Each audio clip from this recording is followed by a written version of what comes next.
Dear students, welcome to fifth session on essay Modern Fiction written by Virginia Woolf. It is for BA 6th semester Afternoon English of Gulbarga University Kalburgi. In this session, we shall discuss her important works Jacob's Room, Orlando.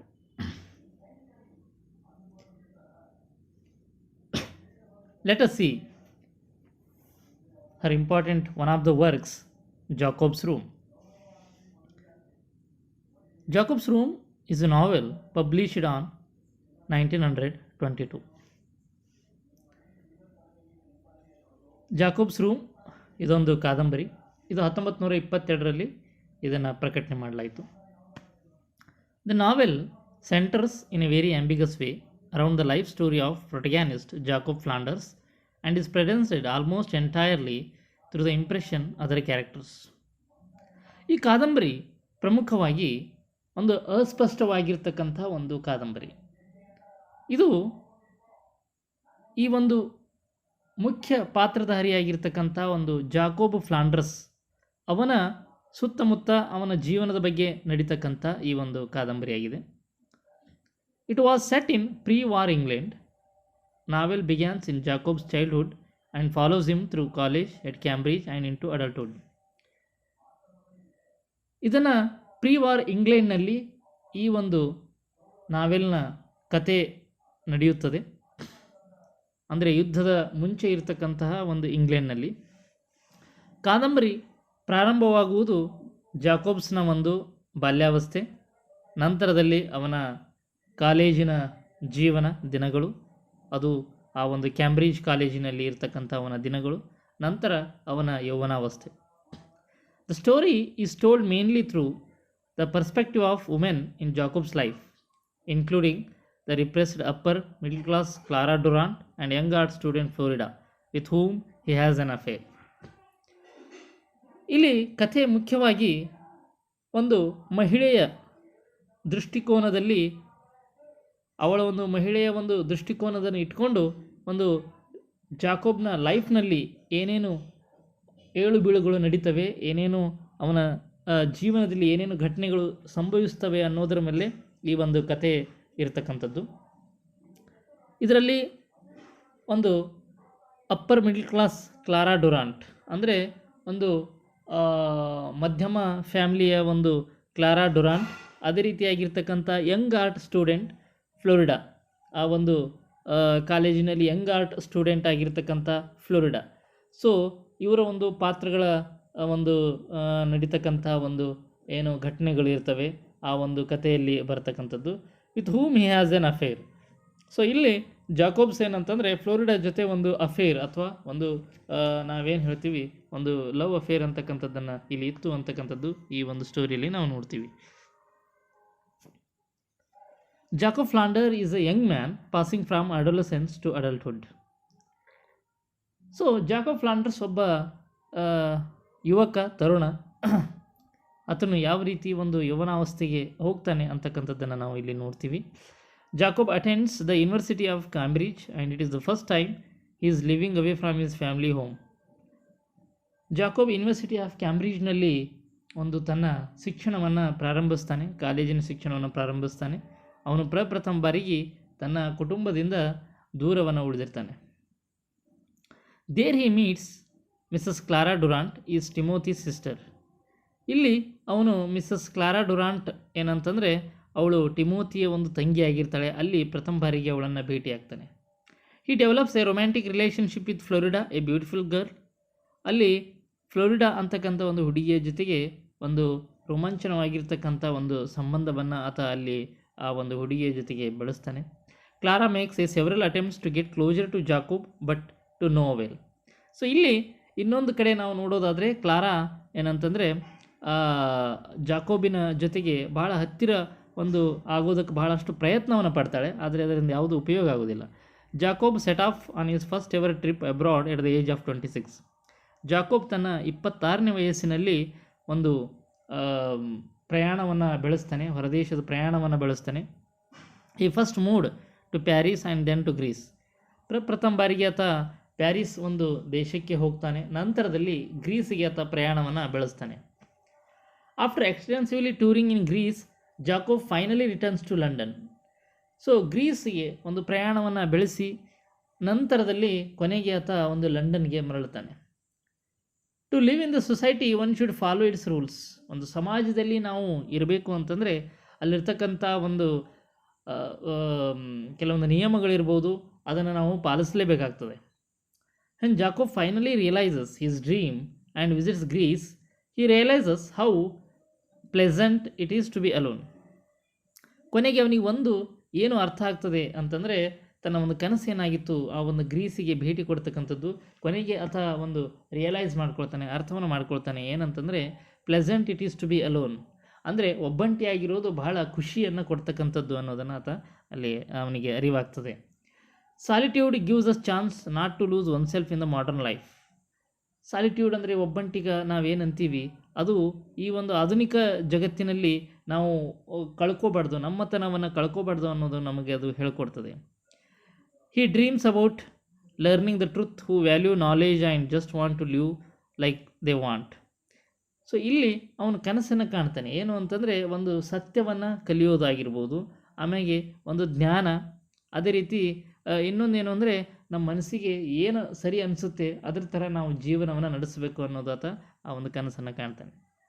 The theme of grief and loneliness occupies on important place in the ನಾವೆಲ್. ದುಃಖ ಮತ್ತು ಒಂಟಿತನ ಈ ಎರಡೂ ಪ್ರಮುಖವಾಗಿರ್ತಕ್ಕಂಥ ಏನು theme ಏನಿವೆ ಅದು ಈ ಒಂದು ನಾವೆಲ್ನಲ್ಲಿ ನಾವು ನೋಡ್ತೇವೆ. Fire and bright light which fascinates butterflies in an allegory for knowledge. ನಾವು ಈ ಒಂದು ಚಿಟ್ಟೆಯನ್ನು ನೋಡ್ತೇವೆ. ಆ ಚಿಟ್ಟೆ ಈ ಒಂದು ಬೆಂಕಿ ಇರ್ಬೋದು ಮತ್ತು ಬೆಳಕಿರ್ಬೋದು ಅದಕ್ಕೆ ಬಹಳಷ್ಟು ಆಕರ್ಷಿತವಾಗ್ತದೆ. ಅದೇ ರೀತಿ ಇಲ್ಲಿ ಒಬ್ಬ ಮನುಷ್ಯನು ಕೂಡ ಈ ಒಂದು ಜ್ಞಾನ ಇರ್ಬೋದು, ಸತ್ಯ ಇರ್ಬೋದು, ಅದಕ್ಕೆ ಆಕರ್ಷಿತನಾಗಬೇಕು, ಅದನ್ನು ಪಡ್ಕೊಳ್ತಕ್ಕಂಥ ಒಂದು ಹಂಬಲ ಅವನ ಹತ್ರ ಇರಬೇಕು ಅಂತಕ್ಕಂಥದ್ದನ್ನು ಇಲ್ಲಿ ಬಹಳ ಮಾರ್ಮಿಕವಾಗಿ ಇಲ್ಲಿ ಹೇಳ್ತಾ ಇದ್ದಾರೆ. Jacob just like a butterfly tries to reach the light to learn more about the world. ಜಾಕೋಬ್ನು ಕೂಡ ಆ ಒಂದು ಚಿಟ್ಟೆಯ ಥರ, ಆ ಒಂದು ಪಾತರಗಿತ್ತಿಯ ಥರ ಅವನು ಆ ಒಂದು ಪಾತರಗಿತ್ತಿ ಯಾವ ರೀತಿ ಬೆಳಕನ್ನು ಒಂದು ಅಟ್ರಾಕ್ಟ್ ಆಗಿ ಅದನ್ನು ಟಚ್ ಮಾಡೋದಕ್ಕೆ, ಅದನ್ನು ಮುಟ್ಟೋದಕ್ಕೆ ಹೋಗುತ್ತೆ, ಅದೇ ರೀತಿ ಇಲ್ಲಿ ಜಾಕೋಬ್ ಕೂಡ ಏನಂತಂದರೆ ಒಂದು ಜಗತ್ತಿನ ಬಗ್ಗೆ ತಿಳ್ಕೊಳ್ಳೋದಕ್ಕೆ, ಒಂದು ಹೊಸ ಜಗತ್ತು, ಹೊಸ ಒಂದು ಪ್ರಪಂಚ, ಹೊಸ ಒಂದು ಅನುಭವ, ಹೊಸ ಒಂದು ನಾಲೆಜನ್ನು ಪಡ್ಕೊಳ್ಳೋಕ್ಕೆ ಅವನು ಕೂಡ ಪ್ರಯತ್ನವನ್ನು ಪಡ್ತಾನೆ ಅಂತಕ್ಕಂಥದ್ದನ್ನು ಇಲ್ಲಿ ನೋಡ್ತೀವಿ. When world war first breaks out in Europe, Jacob enlist in the British army and is skilled in combat. ಯಾವಾಗ ಪ್ರಥಮ ಒಂದು ಮಹಾಯುದ್ಧ ಸಂಭವಿಸುತ್ತೆ ಯುರೋಪ್ನಲ್ಲಿ, ಜಾಕೋಬನ್ನು ಒಂದು ಬ್ರಿಟಿಷ್ ಆರ್ಮಿಗೆ ಸೇರ್ಪಡೆಯನ್ನು ಮಾಡ್ಕೊಳ್ತಾರೆ. ಆಮೇಲೆ ಆ ಒಂದು ಪ್ರಥಮ ಒಂದು ಮಹಾಯುದ್ಧ ಏನಾಗುತ್ತೆ ಅಲ್ಲಿ ಕೊಲ್ಲಲ್ಪಡ್ತಾನೆ. The novel ends with a scene of Betty Flanders and Richard Bonamy clearing out Jacob's apartment in the wake of Jacob's death. ಈ ಕಾದಂಬರಿ ಕೊನೆಗೊಳ್ಳೋದು ಒಂದು ಬೆಟ್ಟಿ ಫ್ಲ್ಯಾಂಡರ್ಸ್ ಮತ್ತು ರಿಚರ್ಡ್ ಬಾನಮಿ ಅಂತಕ್ಕಂಥವ್ರು ಜಾಕೋಬ್ ಅಪಾರ್ಟ್ಮೆಂಟ್ ಏನು ವಾಸ ಮಾಡ್ತಕ್ಕಂಥ ಒಂದು ಅಪಾರ್ಟ್ಮೆಂಟ್ ಏನಿರುತ್ತೆ, ಮನೆ ಏನಿರುತ್ತೆ, ಅದನ್ನು ಅವರು ಖಾಲಿಯನ್ನು ಮಾಡಿಸ್ತಾರೆ. ಯಾಕಂತಂದರೆ ಅವನು ಈ ಒಂದು ಪ್ರಪಂಚದಲ್ಲಿ ಬಿಟ್ಟು ಹೋಗಿರ್ತಾನೆ, ಅವನು ಈಗಾಗಲೇ ಒಂದು ಯುದ್ಧದಲ್ಲಿ ಮರಣವನ್ನು ಹೊಂದಿರ್ತಾನೆ. ದ ನೆಕ್ಸ್ಟ್ ನಾವೆಲ್ ಆರ್ಲ್ಯಾಂಡೋ. ಇನ್ನೊಂದು ಅವಳ ಪ್ರಮುಖ ಕಾದಂಬರಿ ವರ್ಜೀನಿಯಾ ಆಫ್ ದು Orlando. Orlando is a novel by Virginia Woolf published 1928. Orlando ಅಂತಕ್ಕಂಥದ್ದು ಇದನ್ನು ಕೂಡ ಒಂದು ಪ್ರಮುಖ ಕಾದಂಬರಿ ವರ್ಜೀನಿಯಾ ಆಫ್ದು. ಇದು 1928ರಲ್ಲಿ ಇದು ಪಬ್ಲಿಷ್ ಆಯಿತು. Orlando ages only 36 years and changes gender from a man to women. ಆರ್ಲ್ಯಾಂಡೋಗೆ ಕೇವಲ ಒಂದು 36 ವರ್ಷ. ಅವನು ತನ್ನ ಒಂದು ಲಿಂಗವನ್ನು ಗಂಡಿನಿಂದ ಹೆಣ್ಣಿಗೆ ಒಂದು ಲಿಂಗ ಏನಂತಂದರೆ ಇಲ್ಲಿ ಬದಲಾವಣೆ ಆಗುತ್ತೆ. He is too young and wish to go on adventures around the world. ಅವನು ಬಹಳ ಇನ್ನೂ ತರುಣನಾಗಿರ್ತಾನೆ, ಯಂಗಾಗಿರ್ತಾನೆ. ಆಮೇಲೆ ಅವನು ಈ ಜಗತ್ತಿನಲ್ಲಿ ಏನಾದರೂ ಹೊಸ ಸಾಹಸವನ್ನು ಮಾಡೋದಕ್ಕೆ ಅವನು ಬಹಳಷ್ಟು ಕನಸುಗಳನ್ನು ಕಂಡಿರ್ತಾನೆ ಮತ್ತು ಇಚ್ಛೆಯನ್ನು ವ್ಯಕ್ತಪಡಿಸಿರ್ತಾನೆ. When queen sees him she is impressed by his youth and innocence. ಯಾವಾಗ ಆ ಒಂದು ಇರ್ತಕ್ಕಂಥ ಒಂದು ಪ್ರದೇಶದ ಒಂದು ರಾಣಿ ನಾವೇನಂತೀವಿ ಅವನನ್ನು ನೋಡಿದಾಗ ಅವಳು ಆ ಒಂದು ರಾಣಿ ಬಹಳಷ್ಟು ಒಂದು ಇಂಪ್ರೆಸ್ ಆಗ್ತಾಳೆ ಅವನ ಒಂದು ತಾರುಣ್ಯ ಮತ್ತು ಅವನ ಒಂದು ಮುಗ್ಧತೆಯನ್ನು ಕಂಡು. She makes him steward, treasurer and her lover, giving him all the wealth and status he could want. So ಇಲ್ಲಿ ಅವಳು ಅವನನ್ನು ಒಂದು ತನ್ನ ಒಂದು ಆಸ್ಥಾನದಲ್ಲಿ ಪರಿಚಾರಕನಾಗಿ ಅವಳನ್ನು ಅದೇ ರೀತಿಯಾಗಿ ಒಬ್ಬ ಟ್ರೆಸರರ್ ಆಗಿ, ಒಬ್ಬ ಖಜಾಂಚಿಯಾಗಿ, ಆಮೇಲೆ ತನ್ನ ಒಂದು ಪ್ರಿಯತಮನನ್ನಾಗಿ ಮಾಡಿಕೊಂಡು ಅವನಿಗೆ ಏನೇನು ಬೇಕು, ಅವನಿಗೆ ಏನೇನು ಇಚ್ಛೆ ಇದೆ ಎಲ್ಲನೂ ಕೂಡ ಆ ಒಂದು ಸ್ಟೇಟಸ್ ಇರ್ಬೋದು, ಆ ಒಂದು ಹಣ ಇರ್ಬೋದು, ಸಂಪತ್ತಿರ್ಬೋದು, ಎಲ್ಲನೂ ಕೊಡೋದಕ್ಕೆ ಅವಳು ಅಲ್ಲಿ ಒಂದು ಇಚ್ಛೆಯನ್ನು ವ್ಯಕ್ತಪಡಿಸ್ತಾಳೆ. King Charles second sends Orlando to Constantinople as an ambassador. ಇಲ್ಲಿ ಕಿಂಗ್ ಚಾರ್ಲ್ಸ್ ಸೆಕೆಂಡ್ ಅಂತಕ್ಕಂಥ ರಾಜ ಏನಂತಂದರೆ ಆರ್ಲ್ಯಾಂಡೋನ ಒಂದು ಕಾನ್ಸ್ಟಂಟಿನೋಪಲ್ಗೆ ತನ್ನ ಒಂದು ರಾಯಭಾರಿಯನ್ನಾಗಿ ಅಲ್ಲಿ ಕಳಿಸ್ತಾನೆ. There he does such A good job that king Charles makes him A Duke.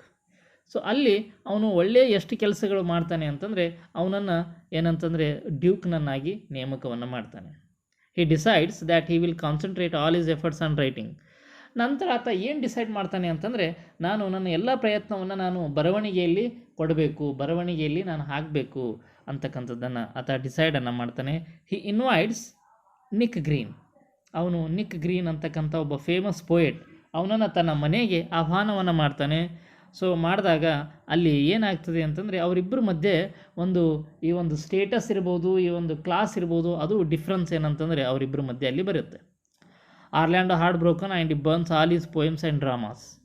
ಕೊನೆಗೆ ಯಾವ ರೀತಿ ಈ ಒಂದು ವರ್ಣಭೇದ ಅನ್ಬೋದು, ಅಥವಾ ಒಂದು ಜಾತಿ ಇರ್ಬೋದು, ಅಥವಾ ಒಂದು ಅಂತಸ್ತು ಇರ್ಬೋದು, ಈ ಒಂದು ಭೇದ ಭಾವ ಆ ಒಂದು ಏನು ಬರುತ್ತೆ ಆ ಒಂದು ಸಮಯದಲ್ಲಿ ಅವನಿಗೆ ಬಹಳಷ್ಟು ನೋವಾಗುತ್ತೆ.